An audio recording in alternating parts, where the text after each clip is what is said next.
أعوذ بالله من الشيطان الرجيم. بسم الله الرحمن الرحيم. وما أبرئ نفسي إن النفس لأمارة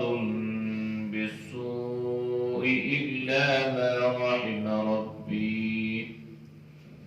إن ربي غفور رحيم. وقال الملك ائتوني به أستخلصه لنفسي فلما كلمه قال إنك اليوم لدينا مكين أمين. قال اجعلني على خزائن الأرض إني حفيظ عليم. وكذلك مكنا ليوسف في الأرض يتبوأ منها حيث يشاء نصيب برحمتنا من نشاء ولا نضيع أجر المحسنين. ولأجر الآخرة خير للذين آمنوا وكانوا يتقون. صدق الله العظيم. ترجمہ: وما ابرئ، اور نہیں ہوں میں بری، نفسی، اپنے نفس سے، ان النفس، بے شک نفس، لأمارۃ، البتہ امارہ، بالسوء، ساتھ برائی کے، الا مگر، ما رحم ربی، جس پر رحم کرے میرا رب، ان ربی، بے شک میرا رب، غفور الرحیم، بخشنے والا مہربان ہے۔ وقال الملک، اور کہا بادشاہ نے، ائتونی بہ، لے آؤ اس کو میرے پاس، استخلصہ، میں اسے خالص کروں گا،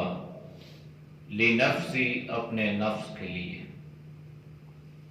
فلما، پس جب، کلمہ، اس نے بات چیت کی، قال، کہا، انکا، بے شک تو، الیوم، آج کے دن، لدینا، ہمارے پاس، مکین، عزت والا ہے، امین، امانت والا ہے۔ قال، کہا، اجعلنی، کر دے مجھے، علی خزائن الارض، زمین کے خزانوں پر، انی حفیظ، بے شک میں نگہبان ہوں، علیم، جاننے والا ہوں۔ وکذالک، اور اسی طرح، مکننا، ہم نے حکومت دی، لیوسف، یوسف کو، فی الارض، زمین میں، یتبوأ، ٹھکانہ دیا، منہا، اس میں، حیث، جہاں، یشاء، چاہے، نصیب، ہم حصہ دیتے ہیں، برحمتنا، اپنی رحمت کے ساتھ، من نشاء، جس پر ہم چاہتے ہیں، ولا نضیع، اور ہم ضائع نہیں کرتے،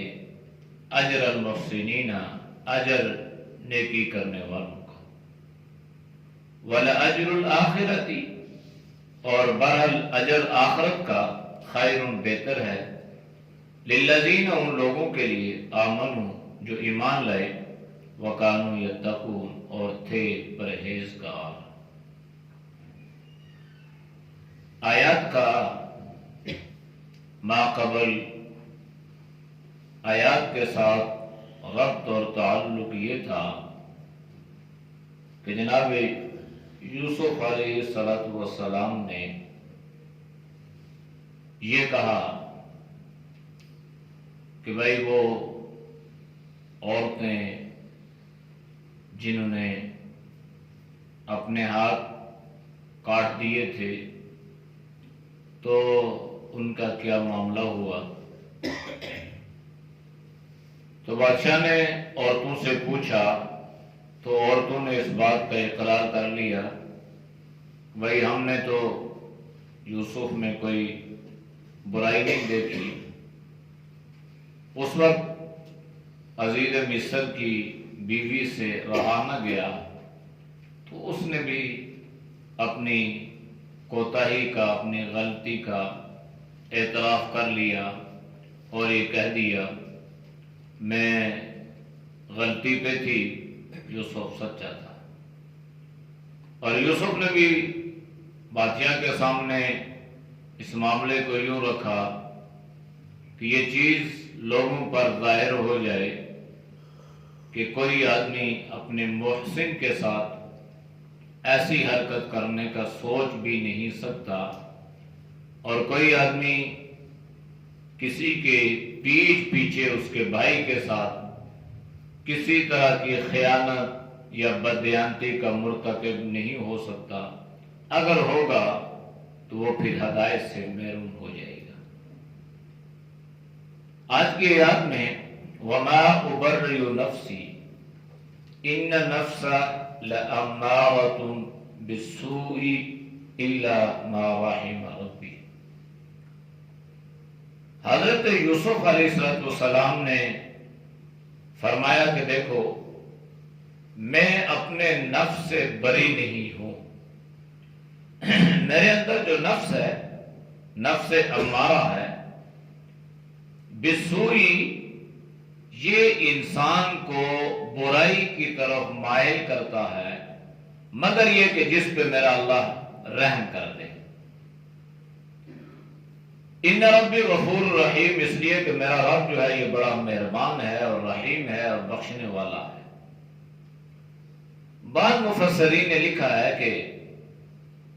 یہ جو قول ہے کہ میں اپنے نفس سے بری نہیں ہوں،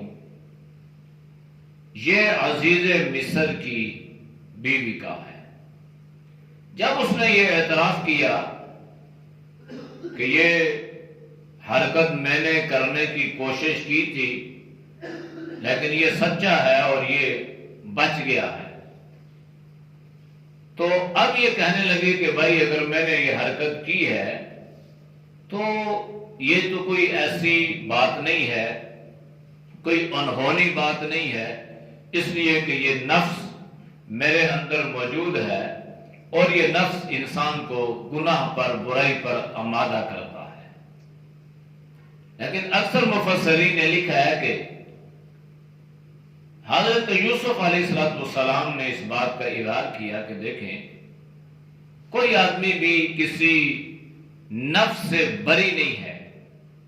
ہر انسان کے اندر اللہ نے 3 نفوس رکھے ہیں، یعنی 3 طرح کے مادے اللہ نے انسان کے اندر رکھے ہیں۔ یہ جو نفس امارہ ہے نا، یہ سب سے پہلا مادہ ہے، اور یہ نفس امارہ جو ہے یہ انسان کو گناہوں پر آمادہ کرتا ہے، تیار کرتا ہے، پھر گناہوں میں ملوث کرتا ہے، پھر یہ گناہوں پر انسان کو مجبور کرتا رہتا ہے۔ پھر اللہ نے ایک نفس اور عطا فرمایا ہے انسان کو، نفس لوامہ، لا اقسم بیوم القیامہ ولا اقسم بالنفس اللوامہ۔ اللہ نے اس نفس لوامہ کی قسم اٹھائی ہے۔ یہ جو نفس لوامہ ہے نا، یہ اگر کسی انسان سے، کسی بشر سے کوئی گناہ ہو جائے تو یہ نفس لوامہ اس کو اس بات پر مجبور کرتا ہے کہ تو نے غلط حرکت کی ہے، اب اس پر اپنے نفس کو ملامت کرو، یہ سوچو کہ میں نے غلط حرکت کی ہے، میں نے گھٹیا حرکت کی ہے، میں نے گناہ کیا ہے، میں نے غلط کام کیا ہے، مجھ سے یہ لغزش یا یہ کوتاہی ہو گئی ہے، لہذا اس پر اس کو ملامت کرو، پھر اللہ سے اس کی معافی مانگو، استغفار کرو۔ اور تیسرا جو نفس ہے نفس مطمئنہ، یہ انسان کو اچھائی کی طرف لے کر جاتا ہے. اور یہ جو نفس ہے یہ اللہ انبیاء علیہ السلام کو عطا فرماتا ہے. پھر جو انبیاء علیہ السلام کی تعلیمات پر عمل کرے گا اللہ اسے بھی یہ نفس مطمئنہ عطا کر دیتا ہے. لیکن ان تین نفوس سے بڑی کوئی بھی نہیں ہے. یہ مادہ اللہ نے ہر انسان کے اندر رکھا ہے. ہاں، انبیاء علیہ السلام کی اللہ نفس امارہ سے حفاظت فرماتا ہے. یہ جو حضرت یوسف نے فرمایا نا کہ میں اس سے بری نہیں ہوں، اور نفس امارہ جو ہے یہ انسان کو برائی کی طرف لے جاتا ہے، مگر یہ کہ جس پر اللہ رحم فرما دے. ایک تو وہ جب عزیز مصر کی بیوی زلیخا حضرت یوسف کو بالکل الگ اس محل میں اس کمرے میں لے گئی تو اس وقت وہ حضرت یوسف کو اپنی طرف مائل کر رہی تھی. وہاں تھوڑی دیر کے لیے حضرت یوسف کے دماغ میں خیال کھٹکا پیدا ہوا کہ اگر میں یہ حرکت کر دوں تو وہ اکن من الجاہلین، اللہ میں تو جاہل بن جاؤں گا، نادان ہو جاؤں گا، میری تو پھر کوئی عزت وقت اور حیثیت نہیں رہے گی. تو وہ جو خیال جو کھٹکا حضرت یوسف کے دل میں آیا تھا نا، تو حضرت یوسف نے اس کو بھی گناہ تصور کیا، اس کو بھی برائی تصور کیا کہ اللہ نے نفوس کو اتنا پاک اور اتنا صاف بنایا ہوتا ہے کہ ان کے نزدیک گناہ کا خیال اور تصور بھی پیدا نہیں ہوتا. کہ جائے کہ انسان کوئی خدا نخواستہ حرکت کرے. دوسری جو بات مفسرین نے لکھی ہے وہ یہ ہے کہ دیکھیں یہ نفس تو اللہ نے ہر انسان کے اندر رکھے ہیں، تو جو آدمی گناہ پر قادر ہونے کے باوجود گناہ سے بچ جائے تو وہ اس پر اترائے نہ، غرور نہ کرے، بڑائی نہ بیان کرے، بلکہ اس کو کہے کہ میرے اوپر میرے اللہ کا فضل ہوا کہ میرے رب نے مجھے اس سے بچا لیا، ورنہ بچنا آسان نہیں ہے. اس لیے ہمیشہ انسان الا ما رحم ربی، کہ میرا رب میرے اوپر رحم کرتا رہے تاکہ میں نفس امارہ سے بچا رہوں. اگر رب رحم نہیں کرے گا تو کوئی آدمی دنیا کا نفس امارہ سے اپنے آپ کو بچا نہیں سکتا. اس لیے حضرت یوسف نے فرمایا کہ دیکھو میرے اندر یہ جو نفس امارہ مطلقاً بات فرمائی کہ ہر انسان کے اندر یہ نفس ہے، اور یہ نفس انسان کو گناہ پر مجبور کرتا ہے، مگر یہ کہ میرا رب جس پر رحم کرے. تو اشارہ کر دیا کہ میں اپنے فضل سے، اپنے کمال سے اس گناہ سے نہیں بچا، مجھے میرے رب نے بچایا ہے. ورنہ گناہ سے بچنا اور پھر بادشاہ کی بیوی، پھر حسن و جمال، پھر وہ تنہائیاں، پھر گناہ کی دعوت، تو ان سارے حالات میں بچنا آسان نہیں ہے.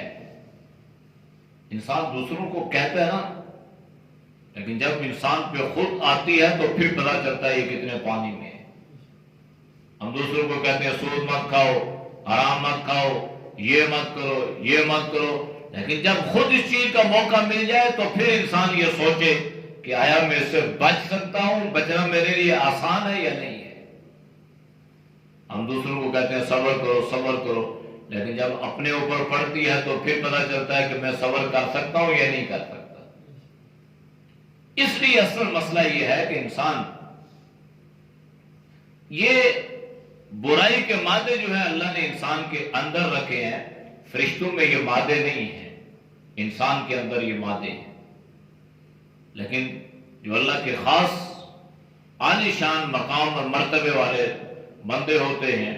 اللہ پاک انہیں نفس مطمئنہ عطا کر دیتا ہے. اور قیامت والے دن اللہ اعلان بھی اسی کا فرمائے گا، یا ایتھا النفس المطمئنہ، اے پاک نفوس اے مطمئن رہنے والے لوگوں، ارجعی الی ربک راضیۃ مرضیہ، تم اپنے رب کی طرف لوٹ جاؤ اس حال میں کہ راضیۃ مرضیہ،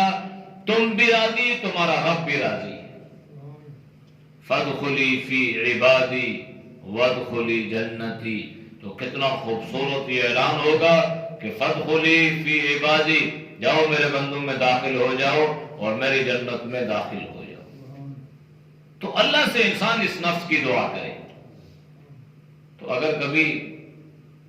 کسی انسان سے کوئی گناہ ہو جائے نا، تو اس کو زیادہ اس نظر سے اچھا اس نے یہ کر دیا، بڑی حیرت سے ہم دیکھتے ہیں کہ اچھا، تو بھائی اور لوگ بھی کرتے ہیں، اگر اس نے یہ گناہ کر دیا تو کیا یہ گناہ کا مادہ اس میں نہیں تھا؟ بھائی گناہ کا مادہ تو اس میں تھا نا، اور شیطان اس پہ دور لگا رہا تھا، آخر شیطان کامیاب ہو گیا۔ تو اللہ نے دوسرے نفوس بھی تو رکھے ہیں نا، گناہ کے بعد نفس لوامہ بھی تو اللہ نے رکھا ہے نا۔ اگر گناہ ہو جائے خدا نہ خواستہ، اللہ نہ کرے، تو پھر اس پہ اپنے نفس کو ملامت کرو۔ اس ملامت کرنے پر بھی شیطان کو تکلیف ہوتی ہے۔ بھائی گناہ میں نے کروایا، اب یہ اپنے نفس کو ملامت کر رہے، تو نے یہ گھٹیا حرکت کر دی، اپنے نظروں میں گر جاؤ، تو پھر اللہ آئندہ حفاظت فرمائے گا۔ تو اس لیے حضرت یوسف نے بہرحال فرمایا کہ دیکھیں، کوئی آدمی نفس امارہ سے بری نہیں ہے، یہ نفس اللہ نے رکھا ہے، ہاں جس پہ اللہ میرا رب رحم کر دے، اس لیے کہ ان ربی غفور رحیم، میرا رب جو ہے بخشنے والا مہربان ہے۔ یعنی ساتھ بتا بھی دیا کہ اگر خدا نخواستہ یہ حرکت ہو جائے تو پھر اس کو زیادہ اچھالنے کی ضرورت نہیں ہے، کیا پتہ ہے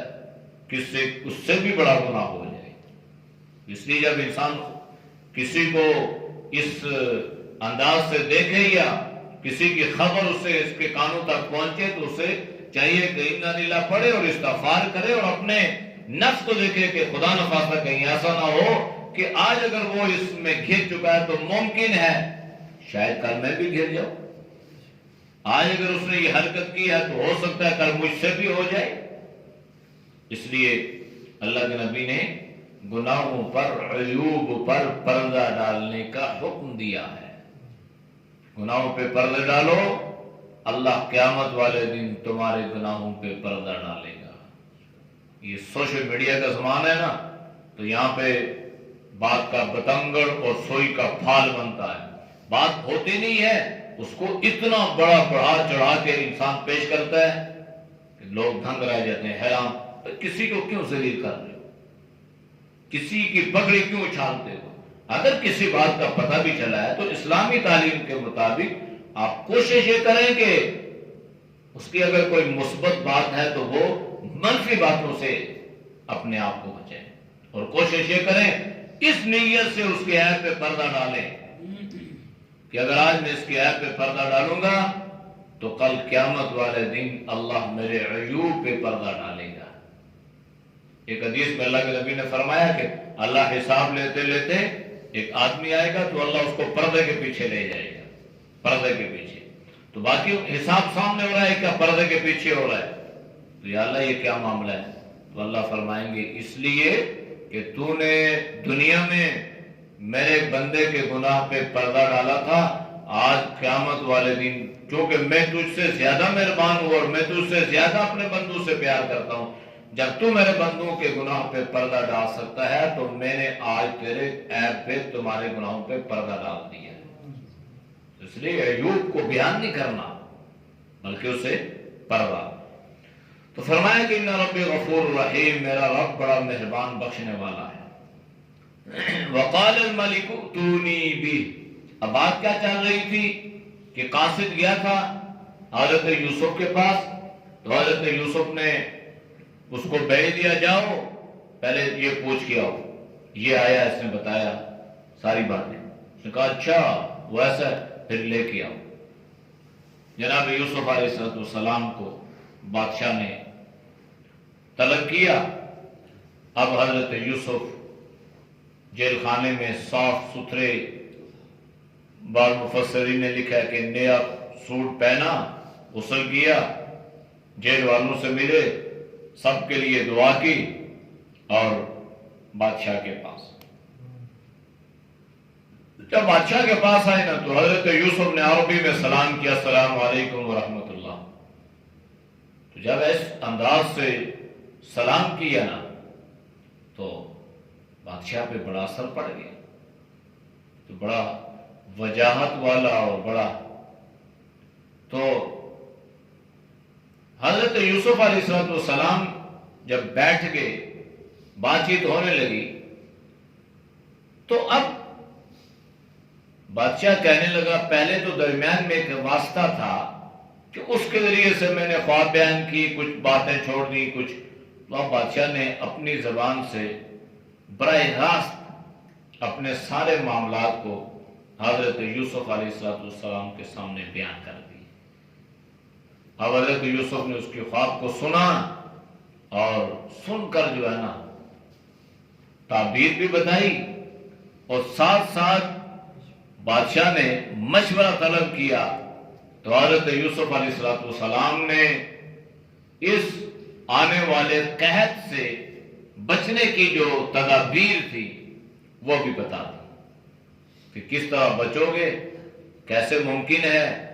اس قحط کے اثرات کہاں کہاں تک جائیں گے، پھر وہ لوگ آپ کے پاس آئیں گے غلہ لینے کے لیے، تو آپ کو اللہ ایک سخاوت کا اور نیکی کا اللہ ایک موقع عطا کر دے گا، تو آپ نے اس کو غنیمت جاننا ہے، اور جس قدر ممکن ہو آپ نے مخلوق خدا کی خدمت۔ تو یہ ساری جب باتیں حضرت یوسف نے بیان کی نا، تو بادشاہ نے کہا استخلصہ لنفسی، کہ اب تو اسے میں اپنے نفس کے لیے خالص کر دوں گا، یعنی اب میں اسے اپنا مشیر خاص بنا دوں گا۔ کہاں پہ وہ ساری صورتحال، اور کہاں پہ یہ بادشاہ کہنے لگا کہ استخلص لنفسی، یعنی جو مقام اب یوسف کو حاصل ہوگا دربار میں وہ کسی اور کو حاصل نہیں ہوگا، یہ مقام۔ فلما کلمہ، بس جب کلام کیا اس سے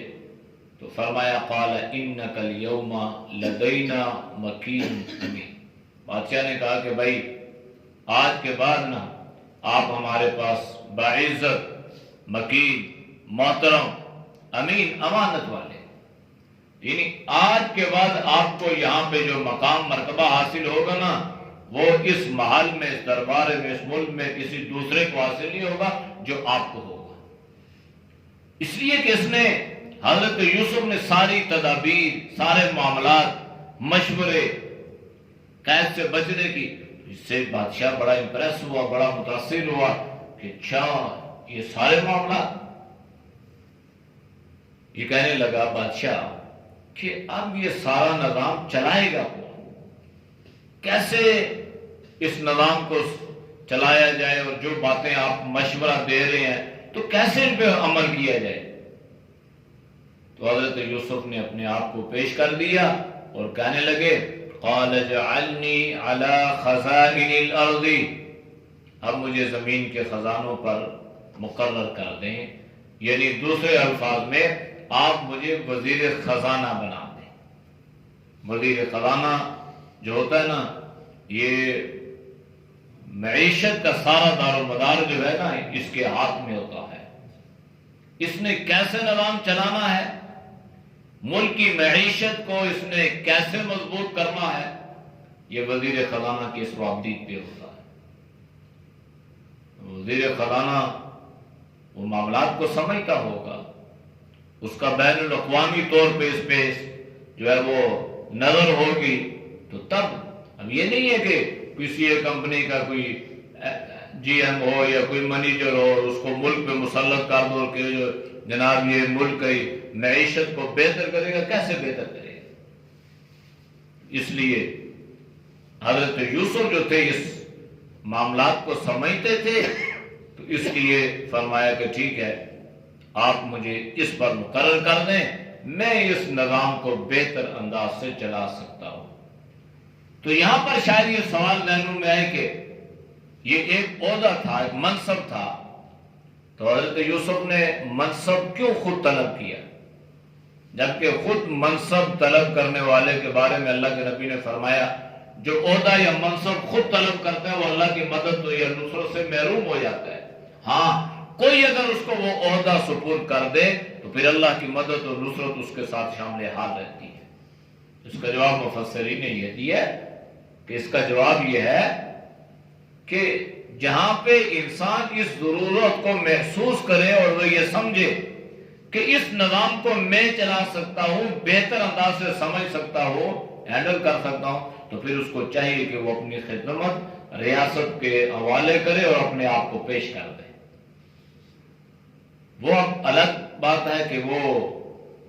تنخواہ پہ ہو، وظیفے پہ ہو یا بغیر وظیفے کے ہو، لیکن بہرحال اگر وہ کوئی کردار ادا کر سکتا ہو یا اس کے متعلق وہ کوئی جانتا ہو یا سوجھ بوجھ رکھتا ہو تو پھر اسے چاہیے، ورنہ عام حالات میں جائز نہیں ہے۔ حضرت امام ابو حنیفہ رحمہ اللہ کو اس بات پہ سزا ہوئی کہ ان کو منصب ملا قاضی القضاء کا، تو آپ نے انکار کر دیا، اس پہ بادشاہ نے انہیں سزا دی۔ تو کسی نے پوچھا کیوں؟ کہنے لگے بھائی یہ جو بادشاہ ہے نا تو یہ کیا کرتے ہیں، یہ جج خرید لیتے ہیں اور اپنی مرضی کے فیصلے کرواتے ہیں، اور یہ بڑا سخت قسم کا منصب ہے، اگر یہاں انصاف کا فیصلہ نہیں ہوگا تو اللہ وہاں انصاف کا فیصلہ فرمائے گا، اگر کہیں میں نے اونچ نیچ کر دی تو کل اللہ کی عدالت میں کیا جواب ہوگا۔ سزا تو برداشت کر لی لیکن اس منصب اور اس عہدے کو قبول نہیں کیا۔ خیر یہ ان کا تقویٰ تھا، ورنہ ہمارے ہاں تو انسان منہ کھول کے پہلے سے بیٹھے ہوتے ہیں کہ کب مجھے یہ عہدہ ملے۔ انی حفیظ علیم، میں نگہبان بھی ہوں اور اس منصب کو جانتا بھی ہوں، یعنی میں حفاظت کر سکوں گا اور میں جانتا ہوں کہ یہ معاملات کیسے چلائے جائیں گے۔ وَكَذَلِكَ مَكَّنَّا لِيُوسُفَ فِي الْأَرْضِ، اور اللہ فرما رہے ہیں کہ ذرا وہ ساری چیزیں ذہن میں رکھو کہ ہم نے کس طرح یوسف کو زمین پر حکومت عطا کر دی۔ مکنا تمکنت، حکومت، سلطنت، وزارت۔ اللہ فرما رہے ہیں دیکھو ماضی دیکھو اور پھر منصب دیکھو۔ لوگ کہتے ہیں بڑی بڑی یونیورسٹیوں میں پڑھو گے تو عہدے ملیں گے، اور حضرت یوسف نے کون سی یونیورسٹی میں پڑھا؟ وہ کنویں سے اٹھے، قافلوں میں بکتے بکاتے، آج اللہ نے انہیں کتنا بڑا منصب عطا کر دیا۔ یتبوأ منہا حیث یشاء، ہم ٹھکانہ عطا کرتے ہیں جس کو چاہیں، نصیب برحمتنا من نشاء، ہم نے حصہ مقرر کر دیا ہے اپنی رحمت کا جس پر ہم چاہتے ہیں، یعنی ہماری جو رحمت ہے نا اس کے حصے ہیں۔ اب وہ حصہ کسے ملے گا، کہاں ملے گا، کیسے ملے گا؟ اللہ نے فرمایا کہ جس پر ہم چاہتے ہیں اب اس کے حصے کی رحمت ہم اسے عطا کر دیتے ہیں۔ تو حضرت یوسف کو بھی اللہ نے اپنی یہ رحمت کا حصہ عطا فرما دیا۔ وَلَا نُضِيعُ أَجْرَ الْمُحْسِنِينَ، اللہ نیکی کرنے والوں کے اجر کو ضائع نہیں کرتا۔ وَلَا أَجْرُ الْآخِرَةِ، بہرحال اجر یہ تو دنیا کا اجر ہے نا، کسی کو حکومت مل گئی، منصب مل گیا، کوئی وزارت مل گئی، کوئی مشیر خاص ہو گیا، تو فرمایا کہ یہ تو دنیا کا اجر ہے، یہ دنیا کا عہدہ یا منصب ہے۔ البتہ جو آخرت کا اجر ہے نا، خیر، وہ بہتر ہے، للذین آمنوا، ان لوگوں کے لیے جو ایمان لائے، وکانوا یتقون، اور وہ لوگ پرہیزگار تھے۔ انہیں اللہ دنیا میں بھی اجر عطا کرتا ہے، لیکن دنیا میں ملے یا نہ ملے، آخرت میں اللہ جو اجر، ثواب، مقام، مرتبہ عطا کرے گا وہ دنیا کے اجر و ثواب سے کئی گنا بڑھ کر ہوگا۔ اعوذ باللہ من الشیطان الرجیم، بسم اللہ الرحمن الرحیم، وما ابرئ نفسی ان النفس لأمارة بالسوء إلا ما رحم ربي إن ربي غفور رحيم وقال الملك ائتوني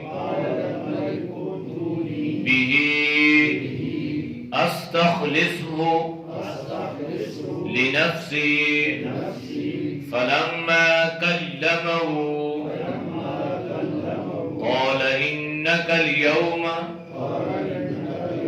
لدينا مكين أمين قال اجعلني على خزائن الأرض إني حفيظ عليم وكذلك مكنا ليوسف في الأرض يتبوأ منها حيث يشاء نصيب برحمتنا من نشاء ولا نضيع أجر المحسنين ولأجر الآخرة خير للذين آمنوا وكانوا يتقون صدق الله العظيم. الحمد لله رب العالمين والعاقبة للمتقين والصلاة والسلام على النبي الأمي الكريم. یا اللہ ہم سب کے صغیرہ کبیرہ گناہوں کو معاف فرما، یا اللہ گناہوں سے حفاظت فرما، یا اللہ نیک اعمال کی توفیق نصیب فرما، یا اللہ برے اعمال سے، برے خیالات سے، برے راستوں سے، برے صحبتوں سے اللہ تو ہم سب کی حفاظت فرما، اے اللہ تو ہم سب کو نفس مطمئنہ عطا فرما، یا اللہ نفس امارہ سے اللہ تو سب کی حفاظت فرما، یا اللہ تو سب کی حفاظت فرما، یا اللہ تو ہمیں بھی ہماری اولادوں کو بھی نیک صالح متی اور فرما بردار بنا، یا اللہ جتنے دوست احباب بزرگ تیری رضا کے لیے درس قرآن سنتے ہیں اللہ ان کے سننے کو قبول فرما، یا اللہ تو سب کی جان میں، مال میں، ایمان میں، صحت میں اللہ برکتیں عطا فرما، ہر پریشانی مصیبت سے اللہ تو سب کی حفاظت فرما، وصلی اللہ تعالی علی نبی الامی وعلی آلہ وصحبہ اجمعین برحمتک یا ارحم